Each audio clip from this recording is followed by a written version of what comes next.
Biri bugün, biri dünən. Biri bələk, biri kəfən.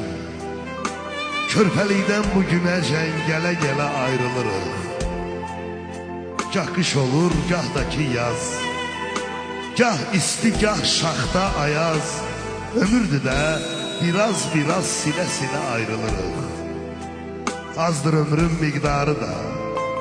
Tən ortada, tən yarıda itiririk dostları da, ölə-ölə ayrılırıq. Qürur eşqi ayaqlayır, qəzəb bizi qabaqlayır, ürəyimiz qan ağlayır, gülə-gülə ayrılırıq.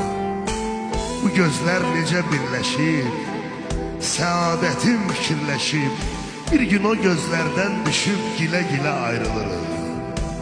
Neçə xoş gün verdin mənə, neçə xoş gün verdin mənə, minnət qoydum dənə-dənə, səni qınamıram, sənə çatmır hələ ayrılırıq.